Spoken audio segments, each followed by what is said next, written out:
Good, good morning. Good morning. So Monday again, and slowly moving into December. So, are you wired to succeed or to fail? What's your blueprint for success? This is James Foster and Careers Matter. I think most of us probably go through our lives not actually contemplating the fact that our success or failure is almost inbuilt into us. Does that sound a little bit drastic? I don't know. It's something that that I hadn't considered until fairly recently. Good morning, Angela. It's something I hadn't really considered until fairly recently, a few months ago, when I read the book. What was it called again?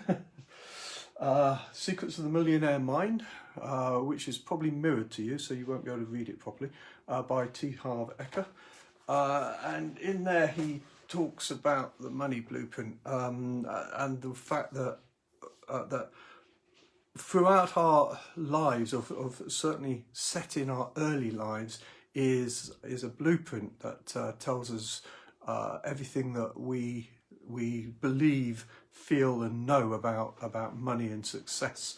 And that blueprint is what drives and motivates and creates the mindset that will lead to whatever we get for ourselves, if you see what I mean. So you will be successful to a certain level set by your money blueprint. That success could be, you could be set for massive success because you've been given, or you've developed the mindset that will enable you for that massive success, or you could be set for just, shall we say, bumping along and surviving, because that's what the money blueprint is set for. I know it's a difficult concept to grasp initially, and I think it took me a time or two to actually read through what Harv was actually talking about in the book, and I've read it in other places. It's sort of like a thermostat that's set, and whatever happens, you return to the level. So if you get a big win, for example, in the lottery, suppose, and we see this quite a lot actually, people get a win in the lottery and their money blueprint isn't set for that amount of money, and it's not that they lose it, it's just that they return back to the level where they were. So whilst they may have some money for a period, they tend to use it up. And unless they change their mindset with the money, unless they change their blueprint with the money, then they tend to return back to a level that they're comfortable with. I spotted this. I can see this in my own life. Until fairly recently, relatively recently, I wasn't even aware of this concept until fairly recently. But when I started, when I became aware of it, and I look back over my life to see what I've done and what I've managed to achieve, I can see that there is a level that for years I've been set to, because that's what I've achieved, and it's what whether I like it or not, it's what's in me that has given me what I've got, and I've never got more than a certain level, even within my business. Even though I had periods of time when the business ramped up, it ramped back down again. And the reason why it ramped back down again is very likely, according to Harv, the fact that it's balancing itself off, because that's what I'm comfortable with, that's what I believe. And it does come from beliefs. It comes from the way that we've been programmed to respond to certain things in our lives. So, for example, you are told when you're a child about the value of money and whether or not that's an important thing. And many people go through their life thinking that money is the famous one from the Bible, the root of all evil. Money is, the Bible doesn't actually say that. The Bible says that money, the love of money, is the root of all kinds of evil. So it's subtly different, and but it's a big difference, because it's not money that's the root of evil. It's a certain lascivious love of money, if you like. It's that hankering after money for the sake of having money itself. And that's never a good thing. But money itself is not a root of evil. In fact, money is a root of good for an awful lot of occasions. It's the person that what they do with the money that's the good or the evil. And I think that is what. But people have been set with this mindset that having money is a bad thing. I was watching it was a few years ago now. I was watching Question Time, and they were talking about money on there, and the sort of general discussion, because this was good old fashioned Labour versus conservatism, and the relative, shall we say, idea of whether or not having money and bosses and all of this sort of thing is a good thing. And you could see the mindset of the people as they were talking. It was almost sort of like if somebody has money, they're bad, and that was built into their mindset. That was built into the way that they felt about money. That it was if you had a lot of money, you were a boss, and bosses are bad. That was the mindset, and that's definitely come out of and I guess with some experience in some cases, but it's come out of the ideas of the past, where there was a good deal of exploitation of people to build wealth for other people. If you get my drift, that was the concept, if you like, that people were building their vast fortunes on the back of others. And okay, so there's some truth in the history of that, but it doesn't make the fact that a person having money is always going to have built that money off the back of other people, and it doesn't mean that having money is a bad thing. What it means is that we have to look to ourselves, and we have to consider within ourselves what our motivation is, and having money for the benefit of others is a good thing. T. Harbecker has an example within his book of a guy who wanted to build money wanted money because he wanted to help a particular group of people. So he wanted to create an income level in order to provide for this group of people, and which is obviously a good thing. So it's the whole of the concept of money is something is quite often built into us.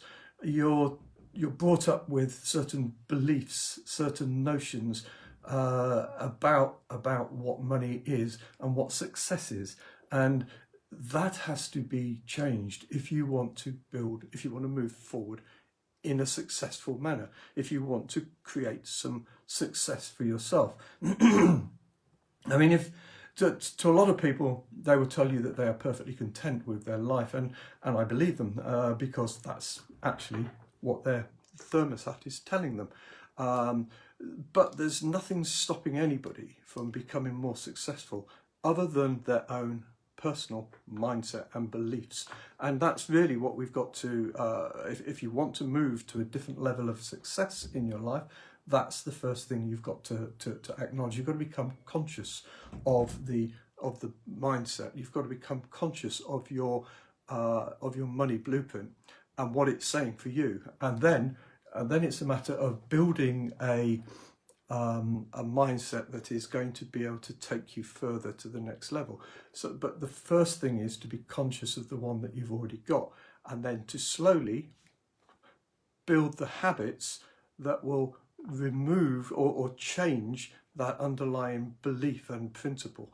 Acknowledge the fact that your mind is your mindset is holding you back, your beliefs are holding you back, and then develop new beliefs. That's the basis of moving forward and creating some success. Mindset is it is the most crucial element in success.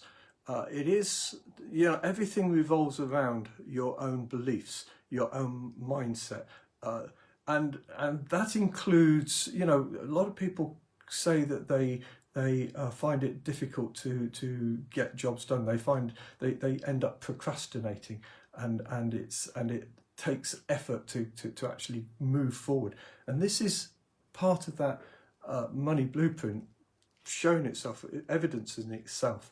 So if you find that you've got a project on that you need to that you want to move forward with, and you find yourself procrastinating, then the first thing is to consider your mindset around the whole thing. Is this particular job a job that you want to do? Is a very important question to ask. But then consider the reasons why you're finding it difficult to actually get started and to get moving, and whether that's your beliefs holding you back, and whether you've actually got to look at those beliefs and reset those beliefs so that you can actually move forward with it. I've struggled over a few weeks with a particular area that I'm trying to develop in my business, and I've been sort of holding back on actually doing anything on it, and the belief is that or the reason is because my belief of it is in question, whether or not I believe that actually I can make it happen and make it work. And I acknowledge freely that is what's holding me back from pushing that particular project forward. And I'm still, it's not something that I've got an answer to yet, but I do understand it's my mindset that's holding me back from actually progressing it. If I actually believed in it wholeheartedly, if I believed that it would actually achieve what I want it to achieve, I'd be putting everything into it. And it wouldn't, but excuse me. But the fact that I've got some doubts and hesitation about it is what's holding me back. And that mindset that stops you moving forward is what you've got to actually deal with. Now, the truth of that project is this: that it probably will take some time to get going and get off the ground, and I'm probably going to have to put some effort into understanding how to best position this new project in order for it to achieve what I want it to achieve. But it will, others have been successful with the similar sort of project that I'm contemplating. And if others can be successful, then so can I. It's just at this moment in time that my own doubts and my own feelings are what are holding me back from actually achieving it. And that is the mindset that we're tackling, that mindset all the time. This particular chat this morning is a little bit what's the word? It's a little bit. I don't want to say flaky or anything like that. Well, the concept is a difficult concept to grasp. It's a difficult concept to understand, and the notion of thinking that everything is set in your own mind, and that what you have succeeded or produced so far in your life is part of that conditioning. You can develop and build whatever skills you want. You can gain any level of qualification. You can go and read up on marketing and understand how to do marketing effectively. You can learn how to do sales, etc., etc. But if your mindset's not geared to take the thing forward, then that doesn't matter that you've got those skills, because you won't implement them effectively. And to actually believe and understand that is built into you, and that's got to be reprogrammed is a difficult concept to actually grasp. And it's also a difficult concept to believe in the first place, because we're not conditioned to believe that. We're not conditioned to understand that we are our own thermostat when it comes to setting our success level. And we've got to adjust that thermostat ourselves if we want to go from, let's say, a £20,000 or £25,000 a year job to a £50,000 a year job, or from a £50,000 a year job to a £100,000 a year job, or to run a business that's going to turn you over 500,000 or £1 million a year. Your conditioning sets the level of all of that, and that, I think, is an important concept to try and grasp. And once you've grasped it, you've then got to contemplate, so how do I get to that next level? There is this other question that says, do I want to get to that next level? Am I comfortable where I am? Am I satisfied with that? That's a question you have to answer for yourself as well, because if you are comfortable with it, no amount of resetting will help. If you are completely happy, if you like, if in your mind, in everything in your life, then you won't want to change that situation. You're happy with it, you're comfortable. Or you've got the other belief, which is, I call it my parent-in-law belief. This is what we are. This is our lot. This is who we are. This is what we're born to, that belief. So be careful of whether or not you're happy, or whether you are just accepting where you are, and which is the wrong thing, by the way. You shouldn't just accept who you are or where you are. There's nothing wrong with moving yourself out of your circumstances and into another level. Nothing wrong with that at all. But that was my parents-in-law attitude. I think it's probably my parents' attitude as well. My parents were just set a little bit higher. And so I think I've probably covered the subject as well as I can at this moment in time. I think there's a lot more reading to be done, and I'd recommend to start with T. Harv Eker's book, and then look at other books that are a similar ilk, that will give you some other ideas of how you can actually build the success habits. And it is building habits that will do this. A little bit each and every day, doing something a little bit differently each and every day, and it will accumulate until at some point you're starting to see some movement in the direction that you want to go, and that's how you overcome this restriction on your life that's caused by your own beliefs. I hope that's given you something to think about. And as always, there will be with this video a link if you would like to book yourself a consultation call with me to discuss this or anything else that we talk about in terms of your career management planning and the tools, how to write an effective CV, interview techniques, and all of that sort of thing. We can cover. If you want to book yourself a consultation to discuss this and see how the Careers Matters can help you get your career to the next level. This is James Foster and Careers Matter.